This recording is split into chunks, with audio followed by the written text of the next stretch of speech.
En el programa de hoy, a pocos días de las elecciones en Venezuela, analista destaca que los venezolanos en el exilio deben convertirse en activistas de la libertad, llamar a votar y participar en política para un cambio en el país. Desde Estados Unidos, el Congreso Eucarístico Nacional cierra con más de 60.000 participantes y más de 2 millones de seguidores por las redes. Anuncia nueva peregrinación eucarística para el próximo año y el siguiente Congreso Eucarístico el 2033. Desde España, misionero pide ayuda para mantener una radio parroquial en la selva de Honduras, fundamental para la evangelización. Desde Argentina, crean el primer apostolado para afrodescendientes en diócesis que reconoce a esta comunidad su histórico aporte en la construcción de la nación. Buenas noticias del Frente Pro Vida en Europa. Hablamos con Luca Volonté, exdiputado italiano. Y più morti. Hola amigos, qué gusto saludarlos en nombre de todo el equipo de producción de su programa de noticias con enfoque católico EWTN Noticias. Soy Eddie Rodríguez Morel. Natalino estará con nosotros el día de hoy. Empezamos las noticias desde Venezuela, donde este domingo 28 de julio se realizan las elecciones presidenciales, donde está en juego la recuperación de la democracia. ¿Será posible? Nuestro corresponsal Andrés Enríquez entrevistó a Emanuel Rincón, abogado, escritor, periodista y activista venezolano, conocido por su trabajo crítico frente al régimen chavista en Venezuela.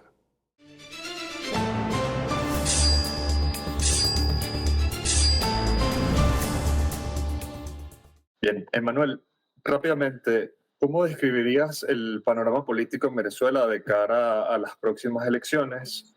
Y a tu juicio, ¿qué situación podría darse el próximo domingo, sabiendo que, bueno, hay innumerables, incontables críticas en torno al sistema electoral del chavismo y a lo largo de toda la campaña electoral, sobre todo en relación a la campaña de María Corina Machado y Edmundo González Urrutia, que ha sufrido tantos atropellos y tantas cosas negativas durante estas últimas semanas? ¿Cuál es tu opinión acerca de lo que está sucediendo en Venezuela y de lo que podría suceder el próximo domingo?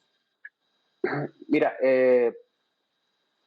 mucha gente en los últimos días ha estado haciendo referencia a que todas las encuestas brindan una ventaja enorme e insalvable para la oposición, pero yo siempre insisto en que más allá de encuestas o lo que sea, estamos en una dictadura y obviamente pues hay también otras encuestas que favorecen al chavismo que son pagadas por el régimen.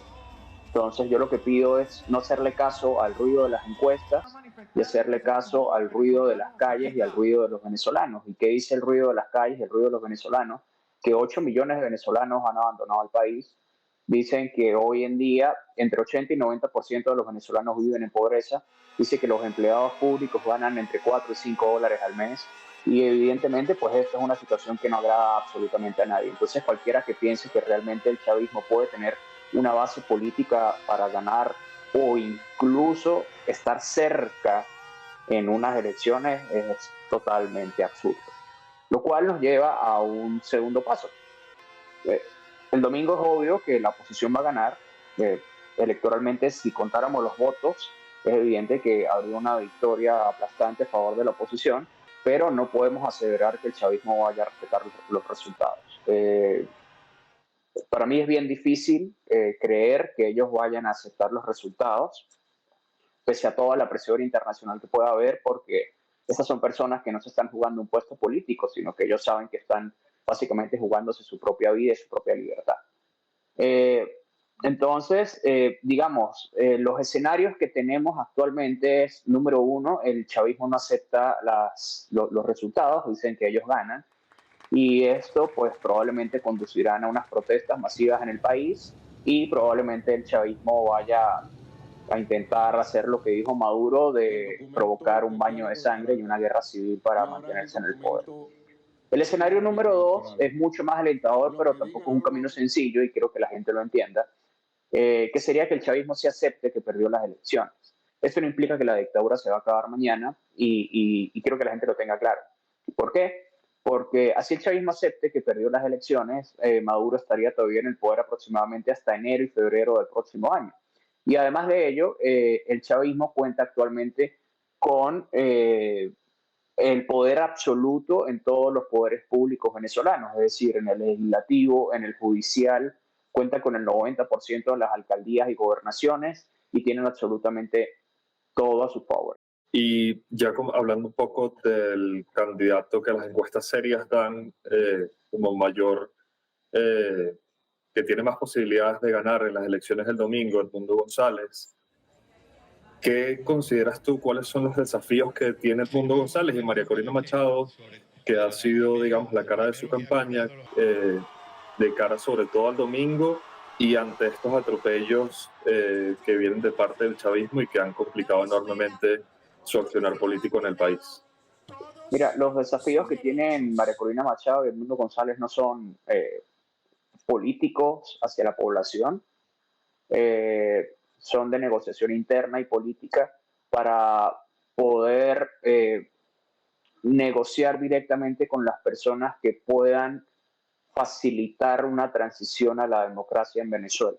Al ser EWTN un medio católico, pues cubrimos la fuente católica, y los obispos venezolanos hace aproximadamente una semana publicaron una carta, un mensaje, una exhortación pastoral llamando a los venezolanos a precisamente ejercer su derecho al voto para lograr materializar el cambio que, pues ellos dicen, la mayoría de los venezolanos quiere y desea.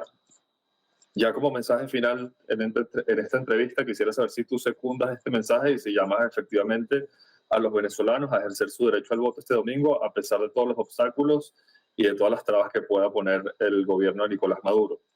Creo que sí hay que salir a votar pese a todos los obstáculos de la dictadura, y creo que hay que hacer todo lo posible para demostrar internacionalmente el fraude que muy probablemente ellos van a querer cometer. Porque si tenemos una oportunidad de generar un cambio para nuestro país, es este domingo, y creo que todos debemos cumplir con ello. Buenísimo, Manuel. 1.000.000 de gracias por conversar con nosotros hoy. Gracias, Andrés.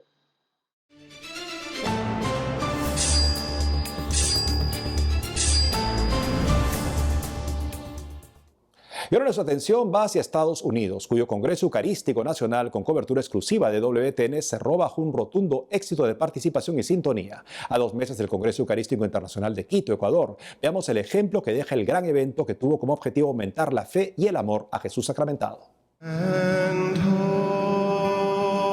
La experiencia del 10º Congreso Eucarístico Nacional, el primero en más de 80 años, capturó a los jóvenes y al pueblo católico en Indianápolis.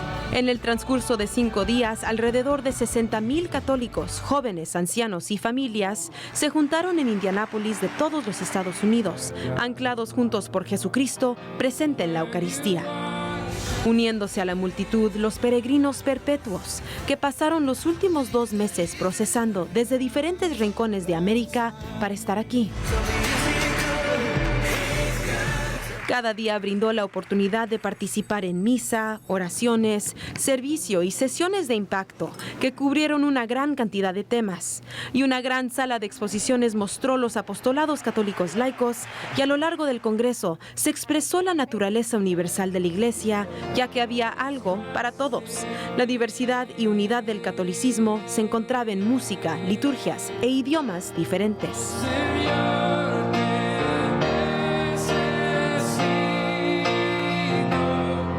Noche del Congreso proporcionó música alentadora.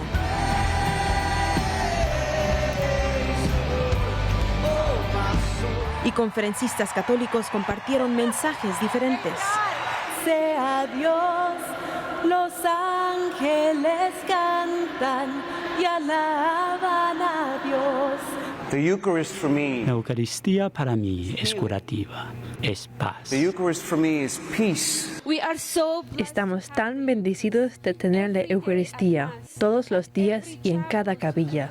Y en este estadio de fútbol profesional, en donde es muy común el sonido de gritos de los fans deportivos, se quedó en silencio, en un momento único, mientras 50,000 personas pasaron tiempo en adoración eucarística. Decenas de miles se reunieron en las calles de Indianápolis para una procesión eucarística de 1 milla, llena de alegría, empezando con aquellos niños que recientemente recibieron su primera comunión.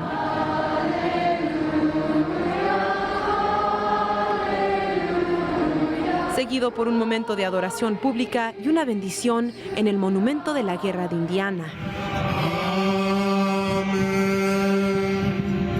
Este congreso, histórico en la vida de la Iglesia de los Estados Unidos, cerró con broche de oro con una misa de clausura y se anunció una tarea importante para los feligreses. Encender más el fuego que se encendió ahí y compartirlo con otros. Montse Alvarado, EWTN Noticias. Por otro lado, un misionero español pide ayuda para rescatar una emisora que es fundamental para la evangelización en la selva de Honduras. Sobre esto y más, informa nuestro corresponsal Nicolás de Cárdenas. Saludos desde España, desde donde les informamos de una campaña que anima a los católicos a no tomar vacaciones de Dios durante el periodo estival aquí en Europa. En una nueva propuesta de expresión pública de la fe, la Asociación Católica de Propagandistas ha lanzado en España una campaña bajo el lema "Que el verano de tu vida no sea el invierno de tu alma". La campaña pretende disuadir a los católicos de la tendencia a rebajar la práctica religiosa durante las vacaciones y animar a cultivar la amistad con Dios durante el verano, y mostrar la incoherencia de dejar aparcada la vida de oración y la participación en los sacramentos en este periodo que se aprovecha para el descanso. Ya sé que estás a 5 minutos, pero entiéndeme, no es el momento. En septiembre nos vemos. La movilidad geográfica, el calor, los planes de piscina o playa en familia, la dificultad para encontrar horarios en los lugares de culto de zonas turísticas, el cambio de rutinas, la falta de sacerdotes en ciertas regiones o simplemente la pereza, las excusas que motivan el descenso de la práctica religiosa en verano son múltiples, argumentan en un comunicado. La campaña se difunde a través de las redes sociales de la CDP y cuenta con un cartel que se ha distribuido en una veintena de lugares a los que suelen acudir los españoles durante sus vacaciones, así como un centenar de parroquias costeras. El cartel, con el lema "No trates a Dios como no tratarías a tus amigos", incorpora un código QR para que cualquier persona pueda acceder al vídeo de la campaña disponible en YouTube. El misionero español Enrique Lagarda ha pedido ayuda para mantener en marcha la radio parroquial que funciona desde hace 25 años. Se trata de un elemento esencial para la evangelización en la región de La Mosquitia, en la selva de Honduras.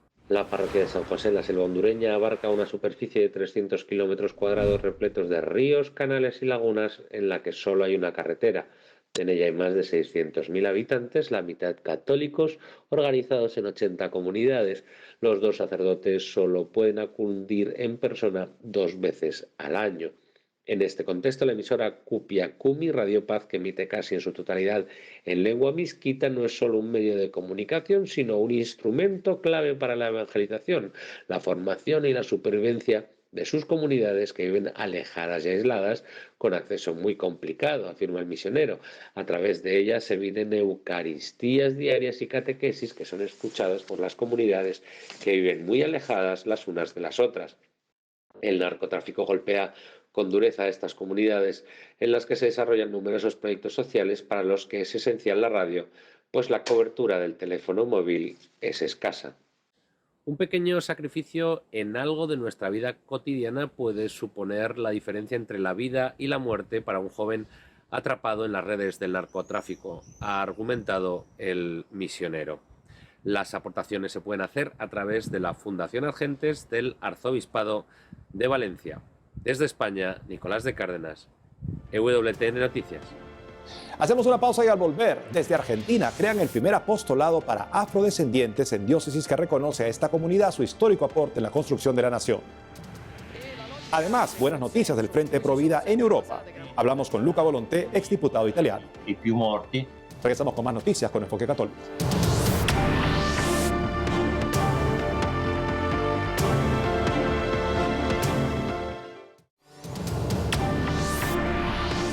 Nos vamos a Argentina, donde la Iglesia reconoce el aporte de la población africana en la construcción de la nación. Por ello, una diócesis tomó una decisión para la especial atención a la comunidad afrodescendiente. Nuestro corresponsal Matías Boca nos cuenta esto y más. Cáritas Argentina informó la recaudación de la colecta anual 2024. En esta oportunidad, la solidaridad de los argentinos con la entidad eclesial de ayuda a los más necesitados se tradujo cerca de $1.100.000 estadounidenses. La cifra en dólares en 2023 fue cerca de $425.600 estadounidenses. Cabe señalar que la diócesis que más donaciones obtuvo fue la de San Isidro, seguida por las arquidiócesis de Buenos Aires y de Mendoza. En este marco, Cáritas Argentina valoró especialmente el aporte generoso realizado por los argentinos, sobre todo en un contexto socioeconómico tan difícil, lo que deja en claro la vocación solidaria de la sociedad para con los más postergados. Asimismo, aclararon que este dinero será una gran ayuda para sostener los programas de promoción humana integral que Cáritas lleva adelante durante todo el año en todo el país. Entre otra información, la diócesis de Merlo Moreno ya tiene su delegación de la pastoral afrodescendiente. El obispo de Merlo Moreno, Monseñor Juan José Chaparro, presidió la misa que oficializó el inicio del trabajo territorial en la diócesis de la pastoral afrodescendiente. Fue en la Catedral Nuestra Señora del Rosario. Esta pastoral también quiere ser un lugar, un espacio de visibilizar a un pueblo, a un grupo de personas que fue esclavizada, invisibilizada, y desde la opresión de las personas que esclavizaban a los demás, tratando la persona humana como objeto, como animales, como cosas para que vender, y hasta llegar a olvidar su existencia o borrar nada más su presencia. La Eucaristía fue concelebrada por el obispo auxiliar Monseñor Oscar Miñarro, el presbítero Juan Olivera, delegado para la pastoral afrodescendiente, y sacerdotes del clero diocesano. Reivindicando siempre nuestra ancestralidad, luchando contra la discriminación, contra el racismo dentro y fuera de nuestra sociedad, pero siempre desde el abrazo fraternal de la hermandad. En la homilía, el obispo diocesano manifestó su alegría por el inicio del trabajo de esta pastoral en la diócesis. Comenzamos este caminar reconociendo a nuestros hermanos que forman parte de la construcción de nuestra sociedad, mostrando el rostro de Dios que se acerca a todos en este mundo que tantas veces es injusto, haciéndonos solidarios desde el Evangelio de Jesús. Cabe señalar que según el censo realizado en 2022, en la República Argentina hay 302.936 personas afrodescendientes, es decir, un 0,7% de la población total. Hay provincias del país como Corrientes, La Rioja y San Juan que la comunidad afrodescendiente alcanza el 70%. Desde Buenos Aires, Matías Boca, EWTN Noticias. Hay buenas noticias del Frente de la Defensa de la Vida en Europa. Para comenzar, la primera ministra de Italia, Giorgia Meloni, ha ofrecido un bono de 1.000 euros por hasta 5 años para mujeres de bajos recursos con el fin de que no elijan abortar. Por otro lado, también hay un nuevo Frente de Defensa de la Vida en Italia y además en Polonia recientemente fue derrotada una propuesta de ley que buscaba liberalizar el aborto. Para hablar de eso estamos en la línea con Luca Volonté, exdiputado italiano. Luca, bienvenido al programa.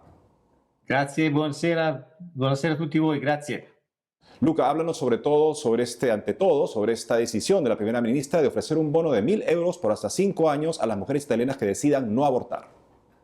Sì, è una iniziativa interessante, molto interessante, anche perché Es una iniciativa interesante, también porque junto a esta iniciativa tomada y anunciada por la primera ministra Meloni, debemos considerar lo que ha dicho el ministro de Economía hace unos días, es decir, que el sistema de pensiones italiano, con este proceso de desnatalidad, menos nacimientos y más muertes, no será capaz de pagar las pensiones de los ancianos, que en Italia son siempre más, mientras hay siempre menos jóvenes.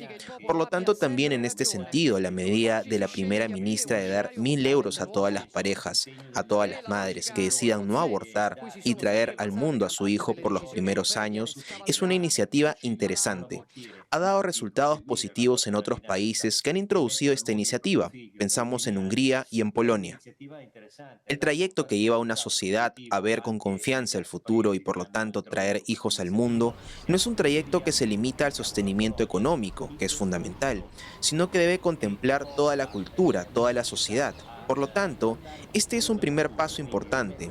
Esperemos que también los medios de comunicación y cultura italiana se den cuenta siempre más, como lo están haciendo muchos empresarios, como Brunello Cucinelli y otros, que para vender sus productos necesitan personas que los compren. Por lo tanto, si toda la sociedad italiana se pone en esta dirección, la propuesta de la primera ministra Meloni será importantísima para un impacto significativo en un país como el nuestro, que lamentablemente es el penúltimo en el mundo en el número de nacimientos. Il penultimo al mondo per nascita di figli. Y claro, quitará la razón de abortar porque uno no tiene los recursos o el dinero para poder afrontar el embarazo, y eso es muy positivo.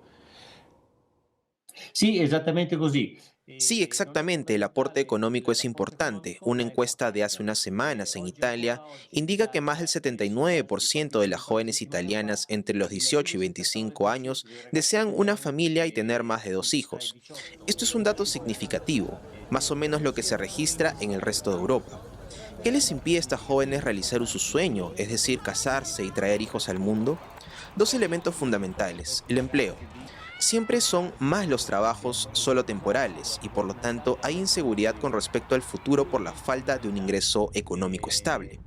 Por lo tanto, se necesitan políticas económicas también pro familia por parte de los gobiernos, políticas que no deberían cambiar todas las semanas sino mantenerse estables por lo menos 10 años. De modo que del lado profesional y del lado de ayuda a las familias, repito, 79% de las jóvenes italianas puedan mirar hacia el futuro con al menos la estabilidad económica y la estabilidad profesional. La stabilità economica e la stabilità professionale. Luca, ¿cómo valoras este nuevo frente por la vida en Italia? No, io penso che vada benissimo. Pienso que está muy bien. Los movimientos pro vida en Italia como en Europa tienen un problema en común. Hay demasiada división. Demasiadas personas que tienen movimientos pequeños y que piensan ser los únicos que representan la causa pro vida. Esto es algo que también ha atravesado el movimiento pro vida americano por muchos años. Lamentablemente en Europa y en Italia esto sigue dándose. Pero leí con gran interés sobre esta extraordinaria iniciativa, un nuevo movimiento Pro Vida Juntos, que se ha creado en las últimas semanas. Este movimiento ha unido a una treintena de asociaciones en todo el país. Ha solicitado y obtenido las firmas de 150.000 personas para presentar una propuesta de ley en las últimas semanas al Parlamento, en la cual se pide simplemente esto: que las mujeres, antes de abortar, escuchen el latido del corazón y vean las imágenes de su hijo, y entonces deciden lo que les parezca. Pero al menos tendrán la oportunidad y, entre comillas, la obligación de darse cuenta de lo que están haciendo. No se están extirpando un apéndice del propio cuerpo, sino que están descartando una vida humana. Carne, ma stanno buttando via una vita umana. Hablemos un poco sobre Polonia. El primer ministro Tusk había invertido todo su capital político para impulsar esta propuesta pro aborto, para liberalizar el aborto, y ha fracasado. ¿Qué me puedes decir? Sì, il primo ministro Tusk è un cattolico, questo è già una cosa che dovrebbe farci riflettere un po' tutti. Sí, el primer ministro Tusk es un católico. Es algo que debería hacernos reflexionar a todos. Demasiados católicos en todo el mundo, desde Biden a Tusk, alardean de su fe y hacen exactamente lo contrario de lo que no solo un católico, sino una persona sensata debe hacer. Es decir, no promover el homicidio del inocente, como dice el Papa Francisco. De esto se trata. Tusk ganó las elecciones el pasado noviembre contra el Partido Conservador, Libertad y Justicia, con una coalición que incluye algunos partidos de centro-derecha, también católicos, y una extrema izquierda. Con esta coalición ha prometido muchas cosas. Una de sus promesas es la liberalización del aborto, en el sentido que esta ley, que ha sido rechazada, habría obligado a todos los hospitales a realizar abortos sin ninguna pena o imputación penal para los médicos que favorecían el aborto. Se quería quitar el aspecto penal y se habría favorecido así un escenario completamente diverso en Polonia, donde desde hace 2 años está prohibido justamente también el aborto eugenésico de los niños con labio leporino o síndrome de Down. Como bien dijiste, Tusk ha gastado todo su capital político en esta reforma. Lo ha hecho con todo el peso posible de su coalición, pero por fortuna para el pueblo polaco, su coalición no logró mantener los votos necesarios. Se dio que 24 de los 35 parlamentarios del Partido Popular Campesino, que forma parte de esta coalición de Tusk, han sido sensatos y han escuchado el reclamo en las semanas anteriores, tanto de la Conferencia Episcopal, que se manifestó públicamente en contra de esta ley, diciendo que hay que proteger la vida sin peros también en el Parlamento.